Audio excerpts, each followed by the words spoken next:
구약성경 창세기 6장 9절에서 12절까지 말씀을 다 같이 읽겠습니다.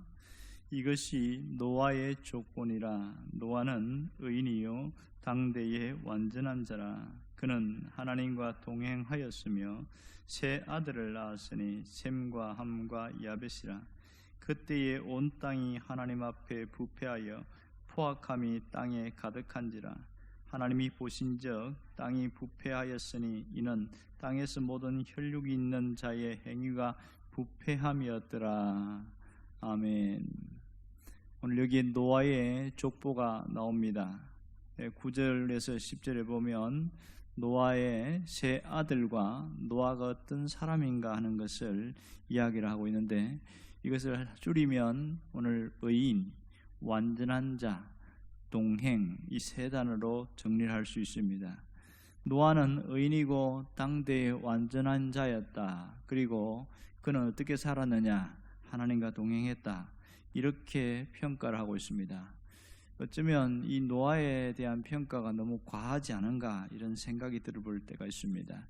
지금 왜냐하면 하나님이 세상은 다 쓸어버리겠다는 얘기를 하고 난 이후에 나온 얘기인데, 노아도 그 당시의 사람이고 그 시대에 같이 있던 사람들이기에 아무래도 뭐가 물들어도 물들 가능성이 많거든요. 우리가 그런 얘기를 하잖아요. 까마귀 옆에는 가지 마라, 뭐 이렇게 이야기하고, 연탄 공장에는 가까이 가지 마라. 요즘은 없어졌지요. 왜냐하면 제가 부산에 있을 때에 연탄 공장이 있었는데, 안락동에, 거기 다리만 지나가면 손이 새콤해지는 거예요. 거기에 막 먼지들이 날아와가지고. 그런 것처럼 노아도 그 당시에 살던 사람인데 아무리 뭔가 특별하도 이렇게까지 하는 건 너무 과하지 않은가 이런 생각을 합니다.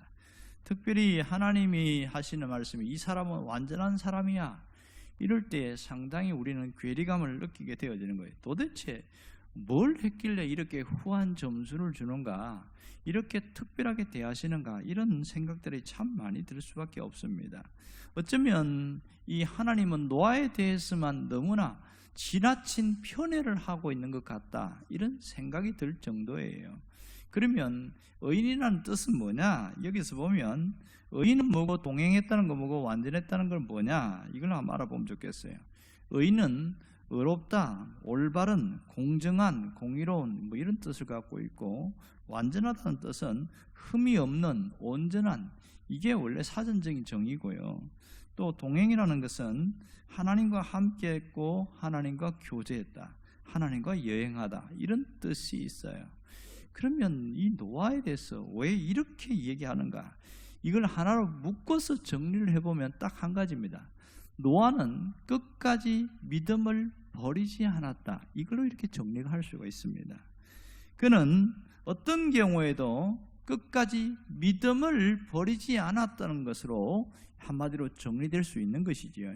11절에 보면 이런 말씀이 나오고 있어요. 보면 6장 11절 보세요. 그때에 온 땅이 하나님 앞에 부패하여 포악함이 땅에 가득한지라, 이렇게 말했습니다. 그때가 언제입니까? 노아가 살고 있는 시대지요. 이때에 하나님이 보니까 새 부패도 너무 부패했고 악해도 너무 악한 거예요. 하나님 앞에서 부패하고 여기에 포악함이 가득했다, 그렇게 얘기를 하고 있어요. 임처럼 세상이 이렇게 부패할 수가 있느냐? 앞에 보면 하나님이 한탄한다는 얘기가 나오잖아요. 그건 제가 지난번에 얘기를 했지요. 그러니까 여기서 하나님이 보니 12절에도 보면 하나님이 보았다는 것은 주목해서 바라보았다, 이런 뜻이 되거든요. 그러니까 또 땅이 부패하였으니 땅의 모든 혈육이 있는 자의 행위가 부패하였다. 계속 반복되는 단어가 뭡니까? 부패했다, 이런 뜻이죠. 여러분, 부패했다는 게 뭡니까? 도무지 쓸 수가 없는 상태, 이게 부패잖아요. 아무리 좋은 음식도 부패하면 더 이상 근접할 수가 없는 상태, 사람이 이런 모습이 됐다, 이런 얘기를 합니다. 지금 왜 이런 말씀을 거듭거듭 반복해서 하고 있는 것인가? 그것은 하나님이 지금 노아를 통해서 뭘 하고 싶다는 거예요. 노아를 통해서 하나님이 새로운 시작을 하기를 원하신다는 걸 말하고 있습니다. 여기서 노아는 하나님이 새로운 시작을 하고 싶은 사람이다, 이런 얘기를 하고 있는 거지요. 다 세상이 이렇게 엉망이 되었는데 그나마 노아만큼은 쓸만하다, 이런 얘기가 되겠어요. 하나님이 주목하시는 자, 하나님이 새롭게 시작하고 싶은 사람이 노아였다, 이런 얘기를 하는 거죠. 우리는 이 말씀을 보면서 이런 질문을 던져봐야 됩니다. 나는 어떤 사람이냐는 거예요. 신앙생활을 오래 했는데 과연 나는 노아처럼 살고 있는가, 이런 부분을 점검을 해볼 필요가 있습니다. 우리가 이 시대에 노아가 됐으면 좋겠습니다. 그런데 현실을 보면 난 노아하고 너무 거리가 멀어. 의인도 아니고 완전한 자도 아니고 그렇게 열심히 산다고 하지만 하나님 그렇게 동행하는 것 같지도 않고 상당히 거리감을 갖고 살게 될 경우가 굉장히 많습니다. 가만히 따져봅시다. 내가 착해서 의인 된 건 아니잖아요. 내가 의인이라는 것은 하나님께서 의롭게 만들었다, 그런 뜻인데 누가 의롭게 된 겁니까? 예수 그리스도의 보혈로 거듭난 사람은 다 의인이 됩니다. 의로운 자가 된단 말이에요. 그것은 내 의지가 아니고 전적인 하나님의 은혜입니다. 그러니까 내 죄와 상관없이 예수님께 마음을 완전히 바꾼 사람, 인생을 맡긴 사람들은 의인으로 인정을 해주시다는 거죠. 그만하면 노아와 같은 사람으로 될 수 있겠지요. 여기서 의인이라고 말하는 것은 죄성이 하나도 없는 사람, 이런 뜻이 아니에요. 여기에서 의인은 죄성은 갖고 있지만 그 죄에 끌려서 죄가 끌고 가는 대로 살고 있지 않으려고 하는 사람, 이런 뜻이 되는 겁니다. 그런 걸 보면 우리도 주님의 은혜로 의롭게 된 건 맞구나, 인정이 되어지죠. 그럼 완전한 자는 건 무슨 뜻입니까? 도덕적으로 어떤 흠이 없고 완벽한 사람, 이런 뜻이 아닙니다. 지난번에도 얘기했지만 도덕적인 흠이 없는 사람이 아니고 오히려 역으로 흠이 있지만 그것에 대해서 자신의 부족을 깨닫고 내 힘으로 살지 않고 하나님의 능력으로 살아가려고 하는 사람이 완전한 자라는 뜻입니다. 여러분, 이 창세기가 이게 홍수 끝난 이후에 노아의 모습 보면 참 실망스럽거든요. 9장에 넘어가 보면 그 포도농사 짓는 얘기 나오지요. 그러고 나서 노아가 어마어마한 실수를 하는 거 보면서 이 사람이 과연 완전한 사람일까, 이렇게 의문점을 던지잖아요. 그러니까 성경에서 표현한 내용을 잘 알 필요가 있는 것이, 여기에서 완전한 자라고 하는 것은 도덕적으로 흠이 없는 사람이 아니다, 이것을 인정해야 됩니다. 뭐라고 이야기했어요? 내 의지로 살지 않고 내 부족을 인정하면서 하나님의 능력으로 살아가려고 하는 사람, 이 사람을 얘기합니다. 그러면 우리도 그렇게 충분히 살아갈 수가 있지요.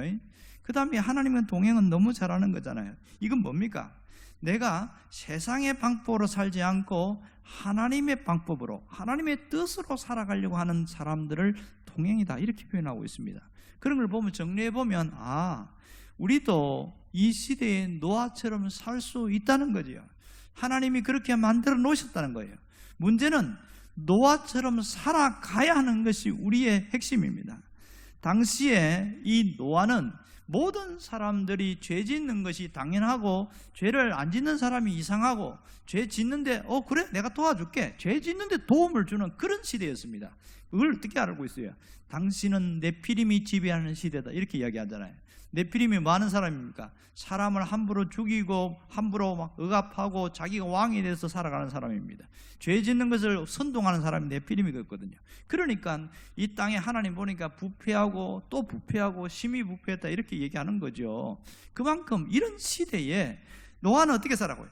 죄에 빠지지 않으려고 애를 쓴 사람입니다. 이 점이 중요한 거예요. 하나님이 인정한 것은 이겁니다. 다 그렇게 살아가는데 죄에 안 지으려고 하니까 왕따 당하고 사람들이 외면하고 그래서 고립되고 상당히 불이익을 당하고 손해를 보고 그런 어려움을 살아가는데, 그래도 나는 하나님 앞에서 그렇게 안 살란다, 이렇게 자기의 주관을 뚜렷하게 살아가니까 하나님이 너무너무 업죽한 거예요. 세상에 그렇게 썩어 있는데 그래도 노아만큼은 괜찮네, 이렇게 본 거예요. 그가 죄를 안 지은 게 아니고 죄를 짓지만 그래도 자기가 죄에서 벗어나려고 애를 쓰고 어쨌든 하나님의 뜻을 따라가려고 하는, 지금 우리식으로 얘기하는 거예요. 그렇게 살아가는 그 모습을 보니까 하나님 너무 흡족했던 거예요. 그것이 이렇게 하나님과의 동행이다, 이렇게 나와 있습니다. 오늘 하나님 우리에게 원하는 게 뭘까요? 너도 노아처럼 살아가라, 그게 하나님의 메시지입니다. 오늘 이 말씀을 보면서 정말 우리가 하나님의 음성을 들어야 되는데, 이 시대에 노아가 되어서 내가 이 시대에 찾는 사람이 되기를 원한다. 이게 주님의 메시지입니다. 여러분에게 하나님의 음성을 들리기를 원합니다. 나를 향한 하나님의 바람은 노아처럼, 노아가 가진 그 마음 중심으로 살아가는 거죠. 노아 같은 믿음의 사람이 되고 믿음으로 살아가는 것이 대단히 중요합니다. 그러니까 의인으로 살고 완전한 자로 살고 주님과 동행한다는 것을 하나로 딱 묶으면 이런 말이 되겠지요. 죄와 결별해서 살아가는 사람, 죄와 결별해서 살아가려고 몸부림치는 사람, 이렇게 정리가 되어지는 겁니다. 자, 이게 우리 신앙인들의 삶이 아니겠어요? 그런 걸 보면 다 신앙인들의 모습은, 조건은 하나님이 노아처럼 만들어 놓으셨다는 걸 알 수 있습니다. 문제는 노아처럼 안 사는 것이 문제인 것이지요. 적당히 타협하고 세상에 사람들이 타협한다고 타협하고, 특히 오래 믿은 사람들이 그렇게 열심히 믿을 거 뭐 있냐, 이래도 천국 가고 저래도 천국 가는데 대충대충 살아라, 뭐 그렇게 하는 그 속에서 나는 그렇게 안 살 거야 라고 타협하지 않는 것, 그것이 노아처럼 살아가는 거거든요. 이거는 우리가 충분히 할 수 있습니다. 여러분, 정말 하나님이 우리에게 원하는 것은 그렇게 살지 않기로 결심하고 몸부림치는 그 모습입니다. 어떨 때는 죄에 빠지기도 하고, 어떨 때는 내가 엄한 실수도 하기도 하고, 사람들로부터 욕을 먹기도 하고, 이런 경우가 있지요. 그럴 때 나타나는 게 뭐냐면 양심의 고통이에요. 양심의 고통과 또 육체의 고통, 이런 것들이 있단 말이에요. 그럴 때 정신이 번쩍 드는 거지요. 그것이 하나님이 내게 은혜 부어주시는 거예요. 양심이 마비가 된 사람이나 아무렇지 않은 사람은요, 이미 그 버림받은 사람입니다. 교회 나온 사람들 중에서도 아무렇지 않게 살아가는 사람들이 종종 있어요. 그 사람들은 가끔 볼 때 마음이 되게 아파요. 혹시 저 사람 버림받은 사람 아닐까? 그런 의문점이 들 때마다 마음이 아프단 말이에요. 그러나 뭔가 잘못하고 그럴 때마다 양심에 막 고통이 있고, 내가 이러면 안 되는데 내가 뭐 이렇게 살았을까, 막 그렇게 갈등하고 괴로워하고, 그리고 자기가 막 그런 잘못한 것 때문에 몸이 아프고 막 이리저리 힘들고 시달리고 막 정신적으로 어려워지고, 이것이 하나님의 은혜라는 걸 알아야 됩니다. 그게 저주가 아니라 내가 더 이상 그 죄와 결별하기를 원하는 하나님의 마음이 내 마음에 부어지니까 고통스러운 거예요. 그때 빨리 벗어나는 방법이 뭘까요?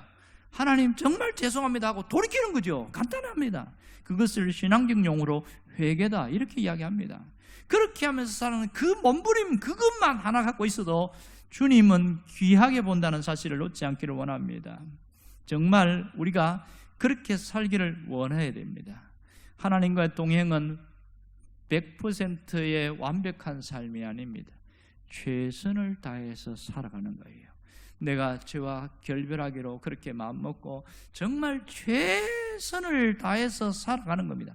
여기에는 최선에는 뭐가 있습니까? 실수도 있고 잘못도 있고 나의 연약함도 있고 모든 것이 버무려져 있어요. 그러나 그 속에서도 다시 일어나서 하나님을 찾고 다시 하나님을 붙들고, 하나님밖에 없습니다. 그게 최선의 삶입니다. 여러분, 이런 마음을 갖고 신앙적으로 일어서는 사람에게는 희망이 있습니다. 하나님은 그런 사람을 찾고 계시고, 그렇게 살아가는 사람에게 하나님은 굉장히 귀하게 여긴다는 사실입니다.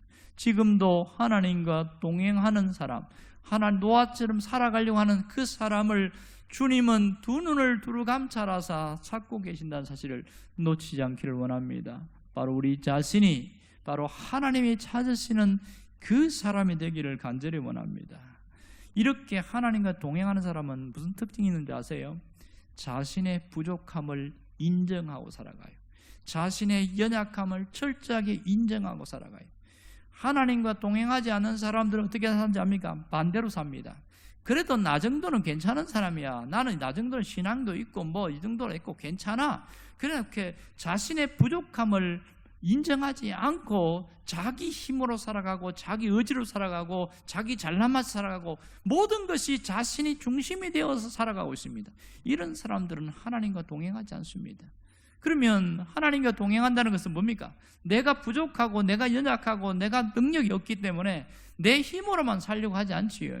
누구의 능력으로? 하나님의 능력으로만 살아가려고 몸부림칩니다.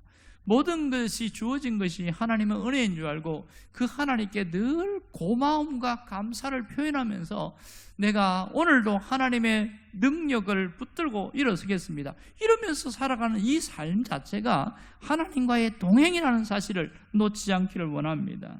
하나님, 저 혼자 감당할 수 없어요. 하나님 도와주세요. 이건 너무너무 어려워요. 지금 내가 사람 때문에 힘들고 돈 때문에 힘들고 환경이 이리저리 어렵고 막히고 하나님 어떻게 도와주세요. 이러면서 늘 하나님 앞에 자신을 무릎 꿇고 하나님 앞에 매달리는 그 사람이 동행하는 사람인 것을 믿으시기를 바랍니다.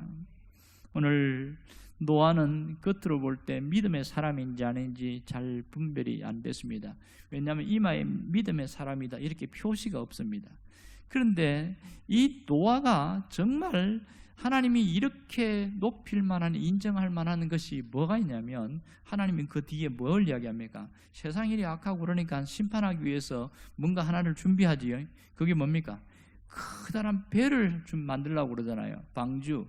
그렇게 하나님 만들려고 했을 때 노아가 그 말씀대로 순종하였더라 이렇게 이야기합니다. 이것이 정말 이 사람은 이렇게 하나님이 높이 세울 만한 사람이구나, 그것이 인정되어지는 겁니다. 여러분, 내가 부족함을 알고 하나님 앞에 도우심을 구하고 하는 사람의 특징이 뭐냐면, 하나님이 뭔가를 시킬 때에 주님 제가 부족하지만 해보겠습니다 하고 순종을 해요. 이게 정말 하나님이 찾으시는 완벽한 모습입니다. 순종을 합니다. 가장 믿음의 최고봉은 뭐냐면, 할 수 없는 상황에도 주님이 말씀하시니까 하겠습니다 하고 순종하는 겁니다. 도무지 내가 순종할 수 없는 현실인데도 불구하고 주님이 원하시면 제가 하겠습니다 하고 목숨이라도 내놓겠습니다 하고 순종합니다. 그러면 주님 절대로 목숨 빼앗아가지 않습니다. 그 중심과 마음을 보시는 거예요. 노아가 방주를 정말로 거의 오랜 기간 동안 방주를 만들었습니다. 그 순종이 보통이 아니라는 것을 우리가 알아야 됩니다. 끝까지 그는 방주가 완성될 때까지 중도에 포기하지 않고 순종했다는 사실을 우리가 깊이 생각해야 됩니다. 오늘 우리가 어떻게 살아야 할까요? 어떤 마음으로 살아야 될까요? 하나님이 생각하는 사람, 하나님이 기억하는 사람이 되기를 원합니다. 그거 아세요? 그 소돔과 고모라가 멸망하기 전에 그 땅에 아브라함의 조카 롯이 거기 가정을 이루어서 막 살고 있었잖아요. 그런데 하나님이 천사를 보내서 기뜸을 해줬는데, 우리가 지금 어디 가는지 아냐? 야, 소돔 성에 간다. 뭐 하려고 하느냐? 그 성 싹 쓸어버리려고, 심판하려고 가거든. 그 얘기를, 정보를 줬단 말이에요. 그때에 이 아브라함이 저 멀리 소돔성이 보이는 언덕을 위해서 무릎을 꿇고, 하나님, 이 의인이 있는데 다 멸망하시면 어떻게 합니까? 하나님, 저 성을 남겨주세요. 이렇게 했을 때에 조건을 걸잖아요. 그 세상에 수십만 명이 살고 있는 소돔성이니까, 그래도 노아가 아니고 롯이 갔으니까 의인 50명은 안 있겠나, 그렇게 생각하고 그렇게 시작한 게 그 창세기 18장에 나오는 중보기도잖아요. 의인 50명만 있으면 하나님 이 심판을 유보해 주실랍니까? 알았다 그러는 거예요. 그러니까 좀 찜찜한 거예요. 그래서 45명, 40명, 30명, 20명, 10명. 10명은 안 있겠나? 생각해 보세요. 노아와 그 다음에 아내와 그 딸들하고 뭐 사이들하고 뭐 이렇게 보면 대충 10명은 대충 넘겠다. 아무리 안 돼도 그 정도는 되겠지. 그렇게 생각하고 기도를 했던 그것을 기억해야 됩니다. 그런데 소돔성을 딱 멸망할 때에 이 롯을 구출하는데, 구출할 때 소알성으로 끌고 가거든요. 그때 무슨 단어가 나오냐면, 하나님이 아브라함을 생각하사 롯을 구원하였더라 이렇게 나옵니다. 이 점이 대단합니다. 롯이 지가 잘나서 받은 게 아니에요. 아브라함이 하나님 앞에 그렇게 매달리고 기도하니까 여인 10명은 없지만 그래도 그렇게 신앙생활을 개떡같이 해도 이 아브라함의 기도를 들으시고 그를 생각해서 구출하더라는 거예요. 이 놀라운 역사를 봐야 됩니다. 오늘 우리가 하나님 앞에 그런 사람 되기를 원합니다. 우리를 기억하사 하나님이 심판을 유보하고 하나님이 망할 것을 유보하고 또 무너질 것을 유보하는 그런 자가 되기를 원해요. 오늘 그런 자로 세워지기를 간절히 원합니다. 하나님이 나를 기억하사 이 세상이 썩고 악하고 멸망당할 때지만 하나님이 그래도 심판을 더 유보하는 그런 정말 소중한 존재, 이것이 이 시대의 노아처럼 살아가는 사람 아니겠습니까? 그래서 내가 하는 기도가 소중한 줄 알고 내가 하는 신앙의 모습이 얼마나 귀한 줄 스스로 자신의 신앙적 프라이드를 갖고 있어야 됩니다. 야, 내가 별 볼 일 없는 사람이지만 하나님 앞에서는 대단한 사람이다 스스로 인정하고 내가 이 자리에서 정말 제대로 서 있고 믿음 안에 세워지려고 하는 그 자체가 하나님이 굉장히 높인다는 그런 존귀한 자라는 것을 잊지 않기를 원합니다. 주 안에서 나는 하나님이 기억하는 사람으로 산다, 그 믿음을 가지고 결단하며 나가기를 간절히 바랍니다. 기도하겠습니다. 살아계신 아버지 하나님, 우리는 우리의 모습을 보면 내세울 것도 없고 보잘것 없어서 늘 부족하고 늘 주님 앞에 작아집니다. 그러나 하나님이 우리를 이 시대의 노아처럼 세우셔서 의인으로 인정하시고 완전한 자고 하나님과 동행하는 자로 세워주셨는 것을 믿습니다. 우리가 그렇게 살지 못해서 문제였습니다. 오늘 사랑하는 성도들이 노아처럼 살아가게 하시고 죄와 결별하여 하나님 앞에서 하나님의 능력 붙들고 살아가는 자가 되기를 원합니다. 이 시대에 하나님이 기억하는 사람으로 세움받기를 원합니다. 세상이 멸망하고 재앙이 임할 때에 나를 기억하사 하나님 유보해 주세요, 멈추어 주세요, 그 기도가 응답되는 주님이 존귀하게 여기는 자가 되게 하여 주옵소서. 또 그렇게 살아가게 하여 주시옵소서. 예수님의 이름으로 기도합니다. 아멘.